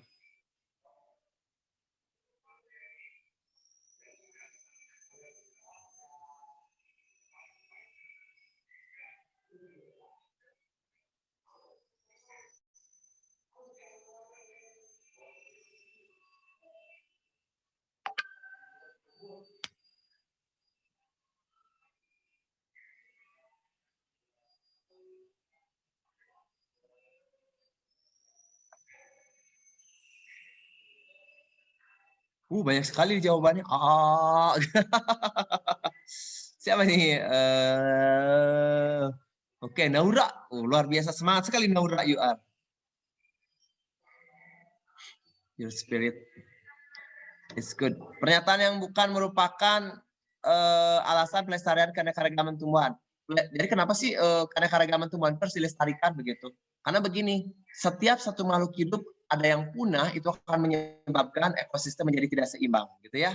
Itu udah hukum alam. Makanya kenapa sih makhluk hidup itu harus dijaga? Tidak boleh ada yang punah seperti itu. Nah, jadi kuncinya adalah yang B ya. Jadi pernyataan yang bukan merupakan alasan pelestarian keanekaragaman tumbuhan adalah mengubah kondisi geografis pada permukaan bumi. Jadi kamu menanam tumbuhan, kamu merawat tumbuhan, kamu misalnya menjaga hutan, itu bukan berarti kamu nanti akan mengubah, misalnya membentuk gunung, membentuk sungai, tidak, begitu ya. Karena kondisi geografis itu tidak akan berubah dengan kita menanam, gitu ya, menanam tanaman dan lain-lain. Nah, kenapa kita harus melestarikan keanekaragaman tumbuhan? Yang pertama sumber makanan, betul tidak? Kalau kita misalnya menanam berbagai macam tumbuhan itu sebagai sumber makanan, sebagai sumber plasma nutfah untuk kehidupan, betul. Sebagai apa? Sumber obat-obatan, sumber ekonomi, dapat menurunkan kadar gas rumah kaca, betul ya. Dengan menanam tumbuhan maka nanti CO2 akan turun jumlahnya. Merupakan sumber obat-obatan, betul. Yang bukan itu adalah yang B. Oke, silakan 11 jawabannya apa? Ini sengaja sama Bapak diambil yang kira-kira cocok. Energi yang tersimpan dalam organisme pada suatu tingkatan tropik adalah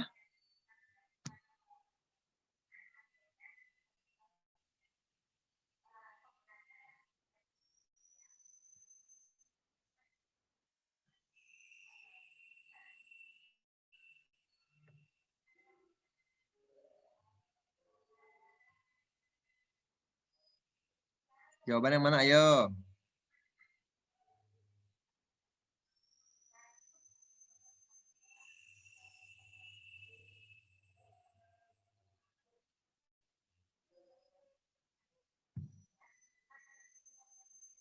Dia.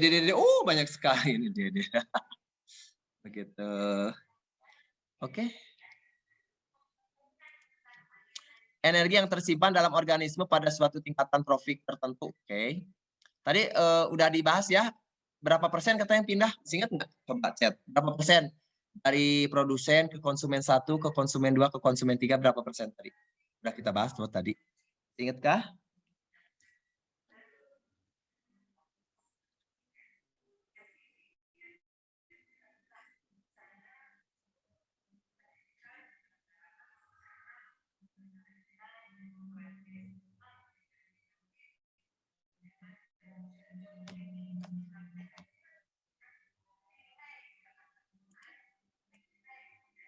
Jawabannya 10% kan? Tadi udah kita bahas. Masih ingat nggak yang tadi grafik yang kayak gini?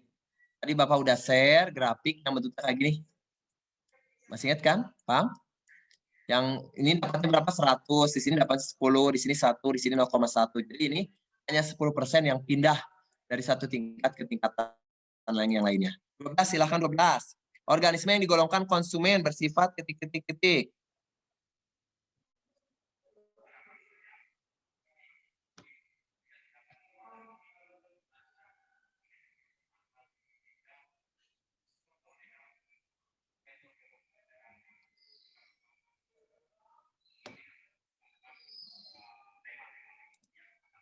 B. Oke. Oke, jadi konsumen itu dia memiliki sifat. Sifatnya apa? Heterotrop. Heterotrop itu apa sih, Pak? Heterotrop itu dia tidak dapat membuat makanan sendiri, alias mendapatkan makanan dari organisme lain, itu disebut heterotrop. Ya, kalau autotrop dia mendapatkan apa? Dia bisa membuat makanan sendiri, itu autotrop. Jadi ada autotrop, ada heterotrop. Kalau autotrop itu membuat makanan sendiri, kalau heterotrop dia tidak dapat membuat makanan sendiri gitu. Oke. Kita lanjut. 13. Komponen biotik meliputi semua organisme hidup seperti tumbuhan dan hewan, fungi, monera, dan dekomposer. Peranan dekomposer pada ekosistem, tadi sudah dijelaskan. Dekomposer itu ada pengurai, contohnya adalah jamur dan bakteri. Kira-kira buat apa sih? Oke, silahkan.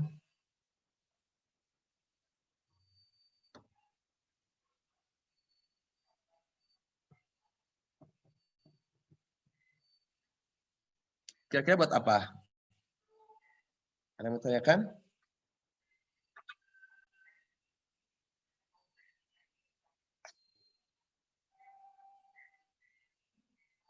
C. Abraham, tumben tidak aktif. Kemana Abraham? Hello. Abraham, are you okay, Abraham?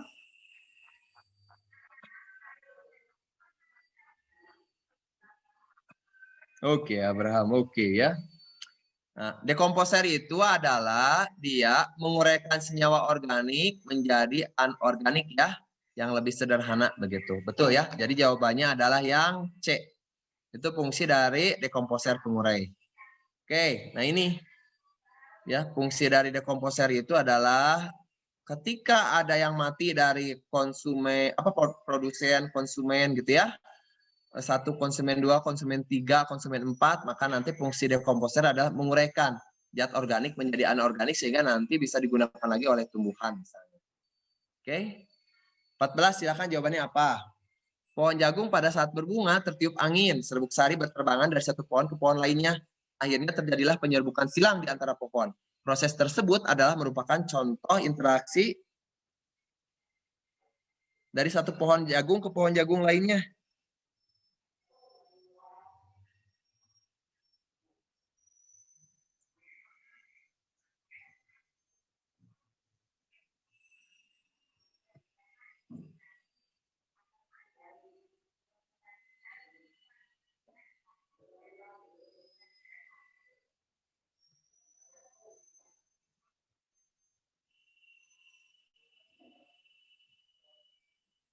Oke. Oke. Jadi dikarenakan ini satu pohon kan, jagung semua. Karena ingat kamu konsepnya yang namanya kumpulan dari semua pohon jagung itu disebut populasi. Berarti ini merupakan contoh interaksi antar individu dalam populasi. Jadi jawabannya yang B. Ya kenapa? Karena yang namanya populasi itu adalah kumpulan makhluk hidup sejenis. Kan ini jagung, kumpulan jagung kan disebut populasi. Kalau komunitas, ingat komunitas itu adalah kumpulan berbagai makhluk hidup. Misalnya ada jagung, rumput, terus apalagi bambu begitu.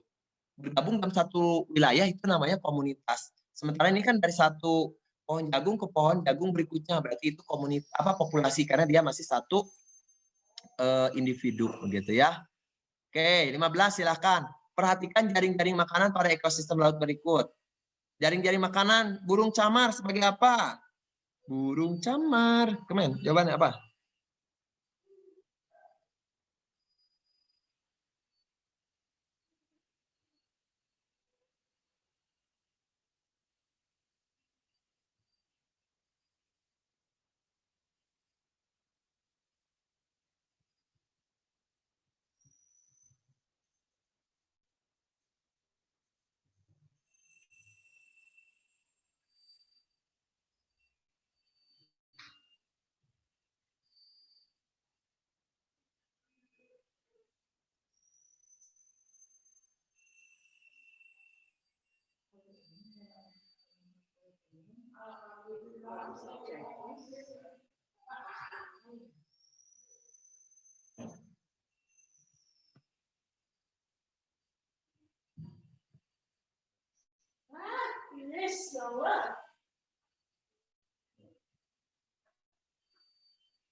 Yuk, mangga.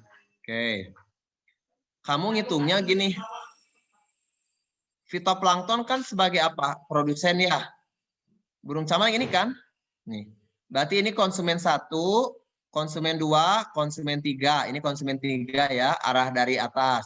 Kalau arah dari bawah, konsumen 1, konsumen 2, konsumen 3, ini konsumen 4. Kalau dari arah bawah. Jadi burung camar itu bisa sebagai konsumen apa namanya 3 maupun konsumen 4, sehingga jawabannya adalah yang E.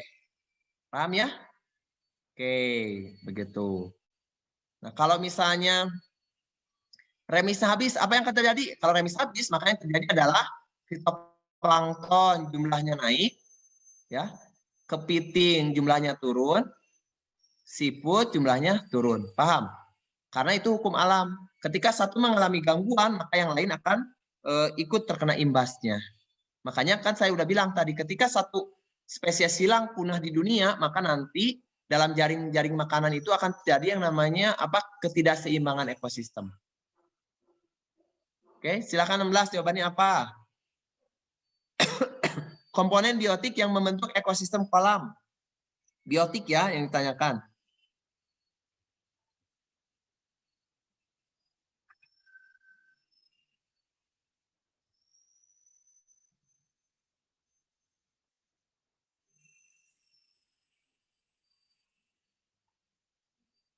Coba kita lihat. Ngaura. D, itu D.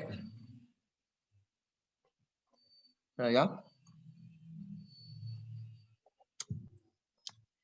Mengisi dulu ini energi. Biotik ya. Biotik itu yang hidup. Air pH itu abiotik. Suhu udara abiotik. Kelembaban abiotik. Jadi jawabannya betul yang D ya. Ini abiotik. Good, jawabannya yang D. Yang ditanyakan biotik-biotik itu adalah komponen yang hidup. Oke. Kita lanjut nomor 17. Jawabannya apa?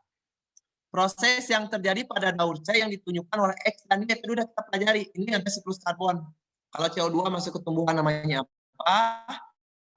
Kalau dari tumbuhan dan hewan pindah ke udara namanya apa? Tadi udah kita bahas. Kira-kira jawabannya apa nomor 17?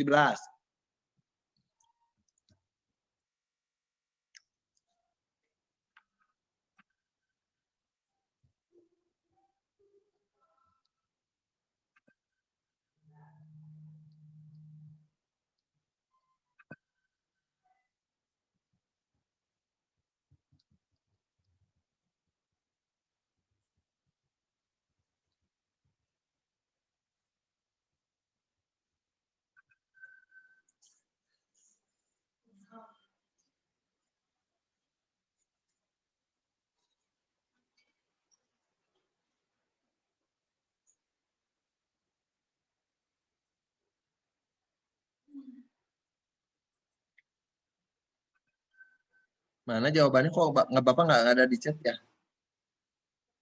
AA katanya. Oke. X itu kan ke udara ya. Kalau ke udara respirasi, kalau dari udara masuk ke tumbuhan namanya fotosintesis. Berarti respirasi dan fotosintesis jawabannya adalah yang A. Udah ya? 18 silakan.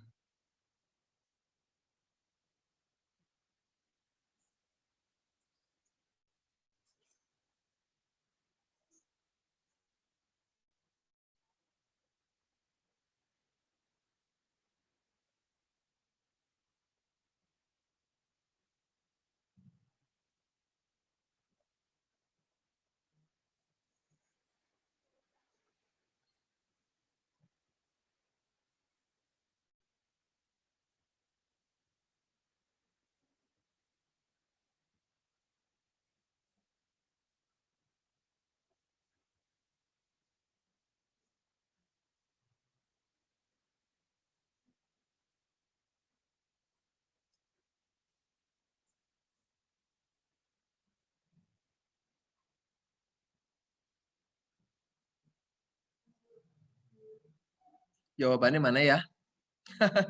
D, oke. Siklus fosfor dan karbon. Kalau karbon itu ada fase udaranya, kalau fosfor itu nggak ada ya. Jadi kalau siklus karbon itu nanti ada fase gas CO2 ke udara, kalau fosfor nggak ada. Itu bedanya sih. Ya, jadi kalau pada siklus fosfor itu tidak ada fase gas pada siklus fosfor itu.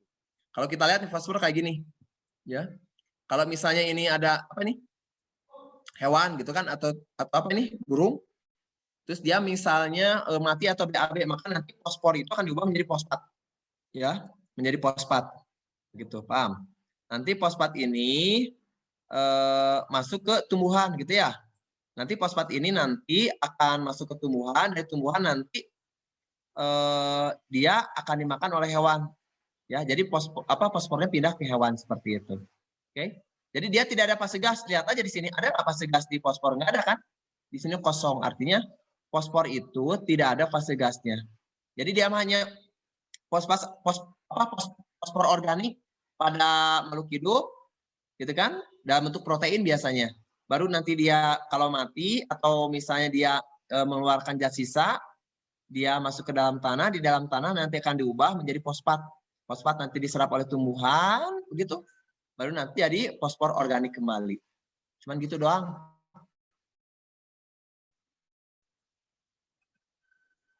Silakan 19 jawabannya apa?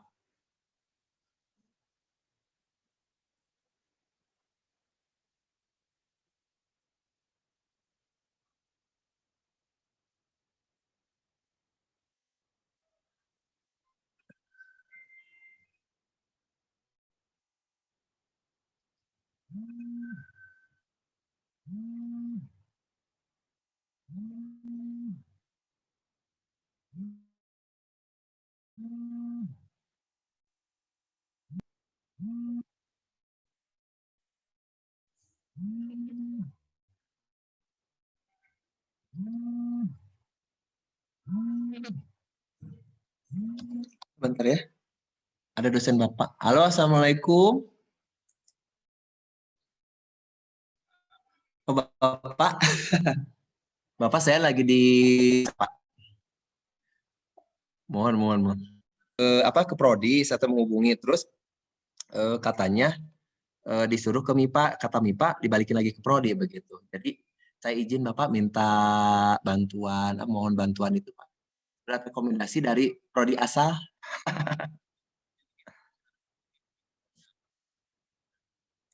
Oh, mohon mangga. Nanti saya kirimkan ke Bapak begitu Pak. Oh, 2,5 tahun mah kelamaan tuh Bapak. Kecepatan. Kok kelamaan? Kan programnya juga 3 tahunan. Oh, masa sih Pak? Itu mah kalau terlalu pinter kan saya nggak pinter Pak, itu biasa-biasa.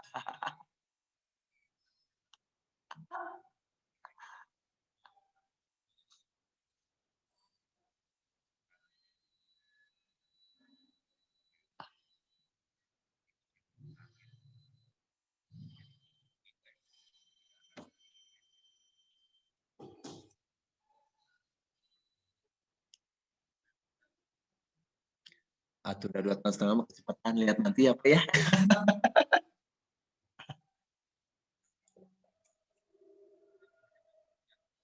Mohon.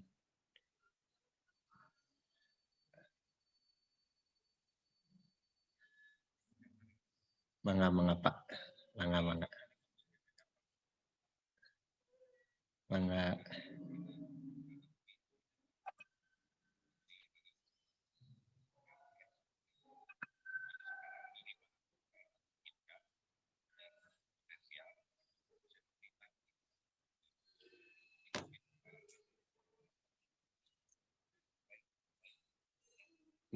Pak. Ya, turun ya Bapak, suka merepotkan. Mangga. Turun Pak, mangga. Assalamualaikum. Waalaikumsalam. Oke. Mohon maaf ya, barusan ditelepon sama Kaprodi tentang kuliah. Jadi jawaban ini apa? Daur karbon dan oksigen ya, di bawah ini. Udah kita jelaskan tadi, ini oksigen. Terus nanti apa namanya? Oksigen itu masuk ke tumbuh apa namanya? Bentar. Oke, bentar. Ini ceritanya CO2 ya, ini dibalik. CO2 masuk ke tumbuhan ke sini, ini terjadi fotosintesis, nanti menghasilkan oksigen. Oksigen diserap oleh si hewan-hewan ini. Hewan ini nanti mati, kalau mati nanti diuraikan. Berarti yang Y itu adalah penguraian. Yaitu adalah penguraian ya. Jadi jawabannya adalah yang C. Yaitu ada proses penguraian. Oke.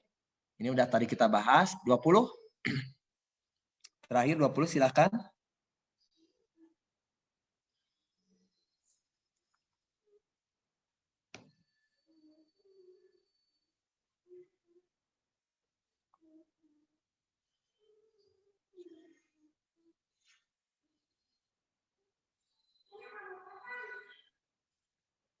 Silakan.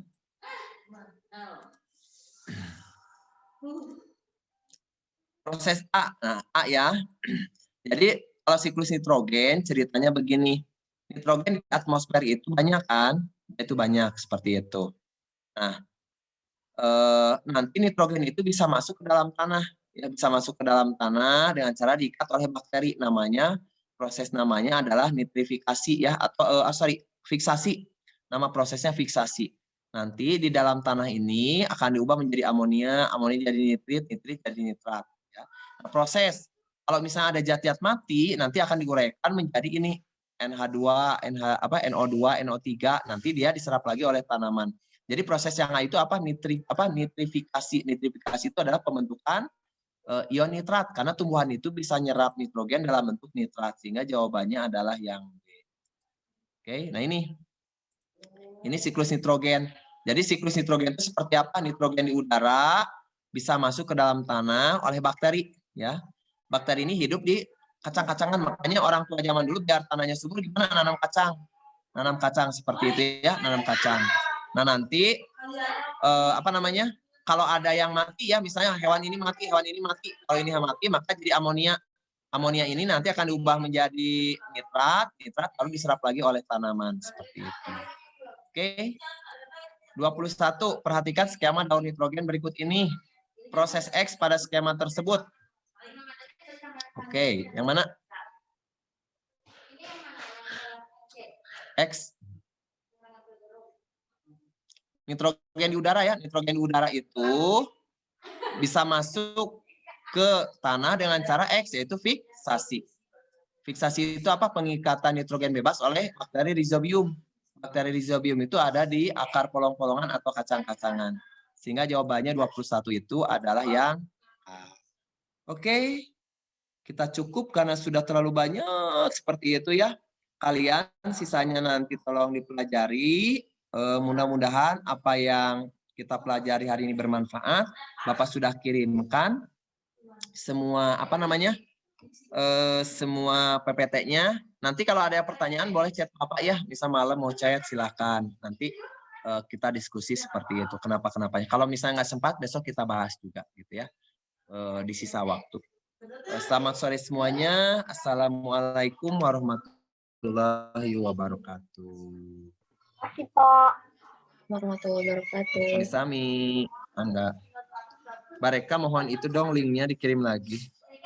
Oh iya, sebentar siap Pak. Makasih banyak Pak. Abraham, Naura, sampai besok. Itu nanti ini kan senang kata-katanya. Soal itu pandai atau kata-kata. Saya juga pusing mau pulang sore.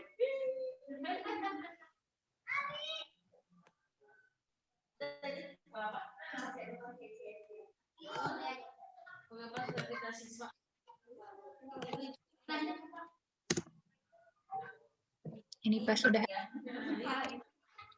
Berdasarkan video-video itu ya. Terus kata saya dia mengembangkan kreativitas siswa itu aja.